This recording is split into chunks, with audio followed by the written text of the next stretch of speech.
నగర శివారు ప్రాంతాల్లో కురిసిన వర్షాలతో ప్రజలు ఇబ్బందులు పడుతున్నారు. లోతట్టు ప్రాంతాల్లో వరద నీరు చేరి బయటకు రాలేని పరిస్థితి ఉంది. చెరువుల ఎఫ్టీఏలో బఫర్ జోన్లలో నిర్మించిన విల్లాలు కాలనీలకు నీళ్లు వచ్చాయి. దీంతో అధికారులు చర్యలు చేపట్టారు.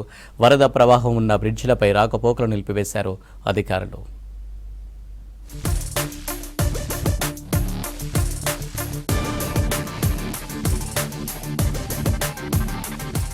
నగర శివారు ప్రాంతాల్లో 2 రోజులుగా ఎడతెరిపి లేకుండా వర్షాలు కురుస్తున్నాయి. రంగారెడ్డి జిల్లా శంకరపల్లిలోని పలు లోతట్టు ప్రాంతాలు నీట మునిగాయి. పొలామా విలాస్ లోకి వరద నీరు రావడంతో స్థానికులు తీవ్ర ఇబ్బందులు పడ్డారు. విషయం తెలుసుకున్న ఎమ్మెల్యే కాళే యాదయ్య నీట మునిగిన ఏరియాను పరిశీలించారు. దాదాపు 212 విల్లాసుల్లో ఉన్న ప్రజలు పడుతున్న బాధల్ని అడిగి తెలుసుకున్నారు. చుట్టుపక్కల ఉన్న చెరువుల నుంచి వచ్చే నీటిని మళ్లించి విల్లాస్ ను నిర్మించినట్లు గుర్తించామన్నారు. స్థానిక అధికారులతో చర్చించి తక్షణమే చర్యలు చేపట్టాలని సూచించామన్నారు ఎమ్మెల్యే యాదయ్య.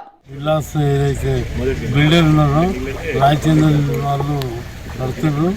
వాళ్ళు కట్టడం వల్ల నీళ్లు అక్కడ పోకుండా అడ్డుకోవడం జరిగింది. ఈ నీళ్లు పోకుండా అడ్డం ఏదైతే వాళ్ళు ఎక్కువ హైట్తో కట్టిందో దాని ఇక్కడ నీళ్లు స్టోరేజ్ అయిపోయి ఇక్కడ 20 ఇళ్లకు నీళ్లు లేవు, కరెంటు లేవు. 2 రోజుల నుంచి ఇబ్బంది పడుతుంది. మేడ్చల్ జిల్లాలోని పిర్జాదిగూడలో భారీగా వర్షం కురిసింది. దీంతో శ్రీపాద విష్ణుపురి ఎంక్లేవ్లలో వరద నీరు చేరింది. కాలనీలన్నీ జల దిగ్బంధమయ్యాయి. ఇండ్ల నుంచి బయటకు వచ్చేందుకు ప్రజలు తీవ్ర ఇబ్బందులు పడుతున్నారు.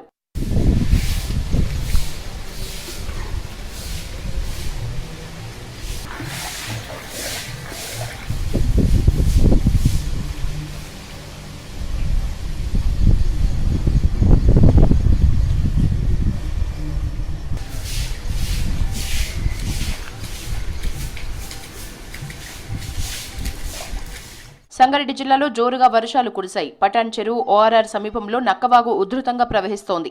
ఓల్డ్ బ్రిడ్జ్ పై నుంచి వరద ప్రవాహంతో రాకపోకలు నిలిచిపోయాయి. రోడ్డుకు అడ్డంగా బ్యారికేడ్లు పెట్టిన పోలీసులు ఎక్కడికక్కడ వెహికల్స్ ని అడ్డుకుంటున్నారు.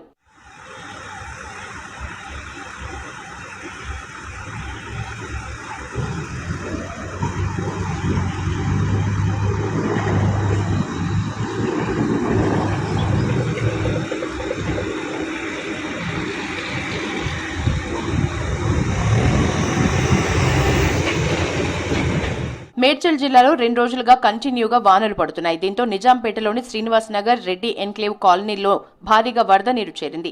తురక చెరువు, పాపయ్య కుంట నుంచి అంబీడ్ చెరువుకు వెళ్లే నీళ్లు నాలాలు కబ్జా కావడంతో ఇండ్లలోకి వస్తున్నాయని స్థానికులు ఆవేదన వ్యక్తం చేశారు. అపార్ట్మెంట్స్ లోకి వరద నీరు చేరడంతో ప్రజలు బయటకు వెళ్లలేని పరిస్థితి నెలకొంది. కమిషనర్ గారు కావచ్చు, తర్వాత మేయర్ గారు కావచ్చు, డిప్యూటీ మేయర్ గారు కావచ్చు, ముఖ్యంగా 7th డివిజన్ లో ఉన్నటువంటి డిప్యూటీ మేయర్ ఈ డివిజన్ అయినది. కాలనీ సమస్యలు, కాలనీ ప్రజలు చాలా ఇబ్బంది పడుతున్నారు. అపార్ట్మెంట్లోకి వాటర్ పోవడం, అసలు రోడ్డు మీద నడిచే పరిస్థితి లేదు. మేము ఇంతవరకు రాష్ట్ర నాయకులం, జిల్లా నాయకులం అని చెప్పి తిరుగుకుంటూ కాదు, ఫస్ట్ కాలనీ సమస్యలు పట్టించుకొని ఈ శ్రీనివాసనగర్లో ఉన్నటువంటి పాపయ్యకుంటలో ఉన్నటువంటి ఈ వాటర్ అంబేద్కర్ చెరువు రూట్లో చాలా ఇబ్బందికరమైన పరిస్థితి, అస్తవ్యస్తంగా ఉంది. కాలనీ ప్రజలు చాలా ఇబ్బంది పడుతూ ఉన్నారు. వెంటనే ఈ సమస్య పరిష్కరించాలని చెప్పేసి కాలనీ వాస్తవులుగా మేము డిమాండ్ చేస్తూ ఉన్నాం. ప్రజలు చాలా ఇబ్బందులకు గురి అవుతున్నారు. అదేవిధంగా అపార్ట్మెంట్లలోకి కూడా నీళ్లు వచ్చినటువంటి, అపార్ట్మెంట్ సెల్లార్లో కూడా నీళ్ళు వచ్చినటువంటి పరిస్థితి. ఇక్కడ స్థానికంగా ఉన్న హ్యాట్రిక్ ఎమ్మెల్యే గారు ఏమనంటే మౌలిక సదుపాయాలు కల్పించామని చెప్తారు. అదేవిధంగా మేయర్ గారు, ఏ విధంగా ఉన్న మేయర్ గారు డమ్మీ మేయర్ అయిపోయారు ఇక్కడ. కాబట్టి ఇక నుండైనా మొత్తం దీన్ని దృష్టిలో పెట్టుకొని లక్షల కోట్ల బడ్జెట్ వెచ్చించి పన్నులతో ప్రజలు పన్నులు కట్టినటువంటి ధనాన్ని వెచ్చించి ఈ విధంగా నాణ్యత లేని పనులు చేయడం ద్వారా ప్రజలు, వాహనదారులు అనేక ఇబ్బందులకు గురి అవుతున్నారు. రాష్ట్రంలో భారీ వర్షాలతో నష్టపోయిన ప్రజల్ని ప్రభుత్వం ఆదుకుంటుందన్నారు ఎమ్మెల్యే వీర్లపల్లి శంకర్. రంగారెడ్డి జిల్లా ఫరూక్ నగర్ మండలంలో వరద ప్రభావిత ప్రాంతాల్లో పర్యటించారు. వర్షాలతో నష్టపోయిన ఒక్కో కుటుంబానికి కాంగ్రెస్ పార్టీ తరపున 10,000 రూపాయల ఆర్థిక సాయం అందజేశారు. అలాగే బాధిత కుటుంబాలకు నిత్యావసర సరుకులు పంపిణీ చేశారు.